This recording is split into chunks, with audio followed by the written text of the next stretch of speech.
तो पिछले वीडियो में हमने पढ़ा है about the close pack structure and उसमें कौन कौन से वॉइड्स होते हैं वो सब उसके बारे में हमने पढ़ा। इस वीडियो में हम पढ़ने जा रहे हैं कि formula of a compound and number of a field voids. अगर आपको नंबर ऑफ फिल्ड वॉइड्स दिए हुए हैं तो आप किसी भी कंपाउंड का फॉर्मूला कैसे निकालोगे। तो पिछले लेक्चर में हमने पढ़ा था कि number of close pack sphere अगर n है तो आपका ऑक्टाहेड्रल वॉइड जो जनरेट होगा it will also be equal to n and number of tetrahedral voids generated will be twice of n। तो उसी बेसिस पे यहाँ पे दो फॉर्मूले दिए गए हैं। नंबर ऑफ ऑक्टाहेड्रल वॉइड्स के लिए सबसे पहले आपका है कि नंबर ऑफ ऑक्टाहेड्रल वॉइड्स क्या होगा कि number of atoms present in the close pack arrangement. तो जितना नंबर ऑफ एटम्स प्रेजेंट होगा क्लोज पैक अरेंजमेंट में उतना ही ऑक्टाहेड्रल वॉइड्स होगा, ठीक है, उतना ही नंबर होगा ऑक्टाहेड्रल वॉइड का। फिर आपका सेकंड क्या है कि नंबर ऑफ ऑक्टाहेड्रल वॉइड्स जो होते हैं उनका दोगुना कर दिया जाए तो नंबर ऑफ टेट्राहेड्रल वॉइड्स निकल जाएंगे। तो number of tetrahedral voids equal to 2 multiply by number of octahedral voids. अब इन दोनों फॉर्मूला के बेसिस पे हम कुछ न्यूमेरिकल्स करते हैं, ठीक है। तो सबसे पहला क्वेश्चन आपका स्क्रीन के सामने है। तो इसमें क्या है कि a compound is form by two element X and Y. आपको जब भी ऐसे क्वेश्चन दिए जाएं तो आप पहले उसमें देखो कि एलिमेंट्स कौन कौन से हैं। आपको कौन कौन से एलिमेंट दिए गए हैं, एक्स और वाई दिया गया है, ठीक है। Atoms of the element Y make CCP। अब नेक्स्ट बात आपको क्या ध्यान में रखनी है, कौन सा एलिमेंट आपका जो अरेंजमेंट फॉर्म कर रहा है। तो यहाँ पे वाई मेक CCP, तो वाई क्या बना रहा है, CCP अरेंजमेंट। और जो भी CCP HCP अरेंजमेंट बनाएगा उसको आपको 1 कंसिडर करके चलना है, ठीक है। तो इसको हम कंसिडर कर लेते हैं, एक मिनट ना। वाई का अरेंजमेंट क्या है आपका, CCP है। तो इसमें हम जो भी एटम्स होंगे उसको हम 1 कंसिडर करके चलेंगे, ठीक है। And those of the element x occupy all octahedral voids. आपके जो एक्स हैं वो सारे ऑक्टाहेड्रल वॉइड्स ऑक्यूपाई कर रहे हैं। What is the formula of compound. तो आपको वाई की वैल्यू मिल गई। अब यहाँ पे एक्स जो है वो क्या ऑक्यूपाई कर रहा है, ऑक्टाहेड्रल वॉइड्स। तो ऑक्टाहेड्रल वॉइड्स कितने होते हैं, जितने number of close pack spheres होते हैं। तो यहाँ पे number of close pack spheres कितने हैं, 1 है, ठीक है। CCP अरेंजमेंट में कितना है, 1 है। तो x की वैल्यू भी कितनी हो जाएगी, 1 हो जाएगी, ठीक है। अब हम इन दोनों का रेशियो देखते हैं कैसा है। इधर आप x लिखिए, ये आपने x लिखा, इधर आपने y लिखा। अब x इन दोनों का रेशियो हम निकालते हैं, ठीक है। तो x का भी 1 है, y का भी 1 है। क्रॉस मल्टीप्लाई करोगे आप जब तो x1 y1। तो जब यहाँ पे आपका 1 होता है तो ये चीज़ मेंशन करने की ज़रूरत नहीं है, इसलिए इसका फॉर्मूला क्या बन गया आपका,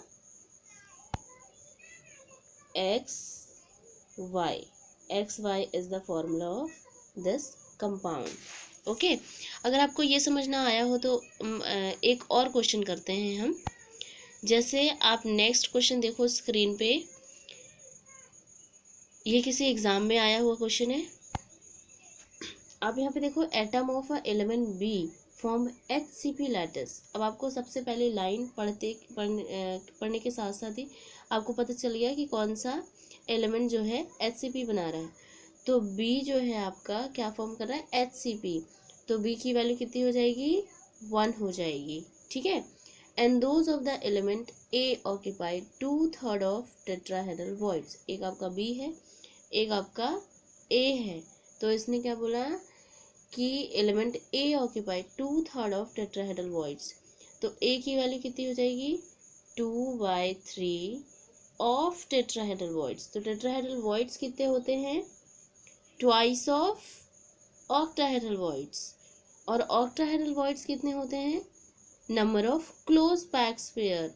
तो number of close pack sphere आपको क्या मिल गया, 1, ठीक है। तो उतने ही ऑक्टाहेड्रल वॉइड्स होंगे। तो ऑक्टाहेड्रल वॉइड्स की वैल्यू कितनी हो जाएगी, 1 हो जाएगी। इसलिए यहाँ पे 2/3 ऑफ टेट्राहेड्रल वॉइड्स आपको बोला, तो ऑक्टाहेड्रल वॉइड 1, तो टेट्राहेड्रल वॉइड्स कितने होते हैं, ट्वाइस ऑफ ऑक्टाहेड्रल वॉइड्स, तो यहाँ पे 2 हो जाएगा। ये बात आपको समझ में आई। तो यहाँ पे क्या है, ए की वैल्यू कितनी हो जाएगी, 4/3, ए की वैल्यू कितनी हो जाएगी, 4/3। अब हम यहाँ से रेशियो निकालते हैं, ठीक है। आप यहाँ पे लिखो, ए लिखो, इधर बी लिखो।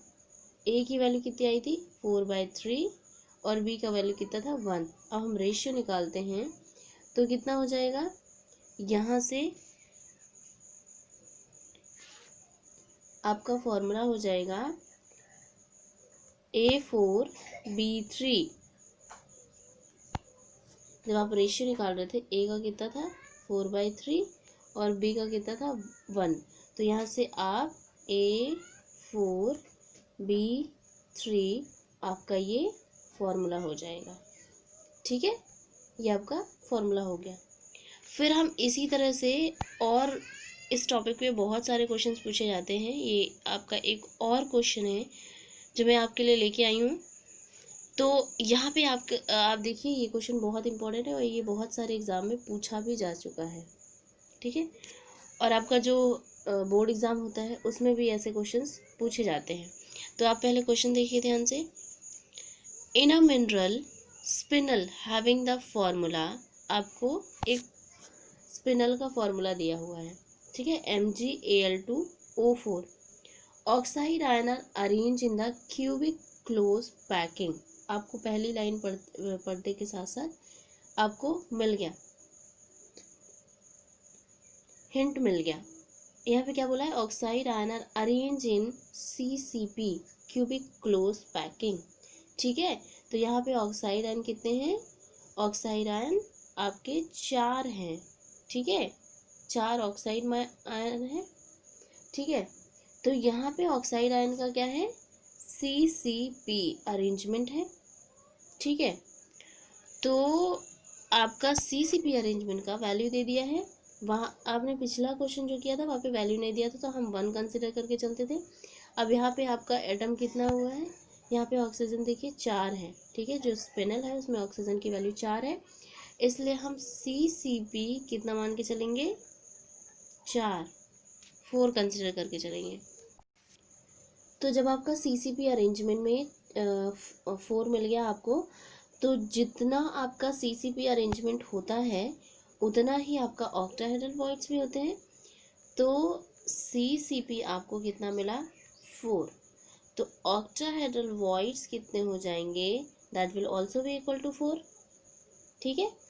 अब आपको टेट्राहेड्रल वॉइड्स कितने मिल जाएंगे, टेट्राहेड्रल वॉइड्स जो होते हैं आपके ऑक्टाहेड्रल वॉइड्स के डबल होते हैं, तो that will be equal to 8।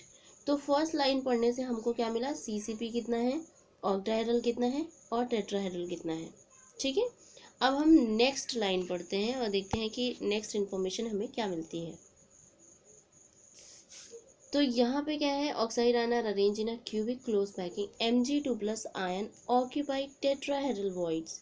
अब आपका जो स्पिनल है उसमें जो Mg2+ आयन है वो आपका क्या ऑक्यूपाई कर रहा है, टेट्राहेड्रल वॉइड्स, और Al3+ ion occupy octahedral voids. तो हमें इसमें से फर्स्ट क्वेश्चन क्या पूछा गया है, what percentage of tetrahedral voids is occupied by Mg2+ ion, ठीक है। तो टेट्राहेड्रल वॉइड का कितना परसेंटेज ऑक्यूपाई होगा वो निकालना है, ठीक है। अब इस स्पिनल में देखो आपका Mg कितना है, 1। तो जब हम परसेंट निकालते हैं तो जितना है हमारे पास divided by total multiplied by 100, तो हमारे पास कितना है, स्पिनल में कितना है, 1 टोटल। हमने अब Mg2+ क्या ऑक्यूपाई कर रहा है, टेट्राहेड्रल वॉइड्स। तो टेट्राहेड्रल वॉइड्स की वैल्यू कितनी मिली थी हमको, 8, ठीक है, 8 मिली थी, क्योंकि 4 हमको ऑक्टाहेड्रल की मिली थी। तो 1 डिवाइडेड बाय 8 मल्टीप्लाई बाय 100 आपका ये हो जाएगा। तो यहाँ से आपको क्या मिल जाएगा, 12.5%, 12.5%, ठीक है। फिर नेक्स्ट क्वेश्चन आपको क्या पूछा है, What percentage of octahedral void is occupied by Al3+ ion? अब आप इस स्पिनल में देखो कि Al कितना है। Al आपका कितना है, 2 है, ठीक है, डिवाइडेड बाय, अब Al आपका क्या ऑक्यूपाई कर रहा है, ऑक्टाहेड्रल वॉइड्स। तो ऑक्टाहेड्रल वॉइड्स कितने थे वहाँ हमारे पास, 4 थे, तो डिवाइडेड बाय 4 मल्टीप्लाई बाय 100, तो ये कितना निकल जाएगा, 50%। ठीक है, तो यहाँ से हमें क्या मिला, Mg2+ कितना ऑक्यूपाई करेगा, 12.5%, और आपका जो Al3+ आयन था वो कितना ऑक्यूपाई करेगा, 50%। तो ऐसे क्वेश्चंस आपको बहुत पूछे जाते हैं।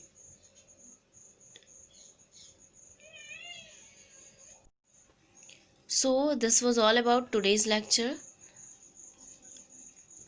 गाइज आपसे एक रिक्वेस्ट है कि आप मेरा लेक्चर देखने के बाद, मेरे वीडियोस देखने के बाद आप इसे शेयर करें अपने दोस्तों के साथ जितना हो सके उतना, क्योंकि इसमें बहुत ऐसे कंटेंट हैं जो कि आपको नहीं पता होगा।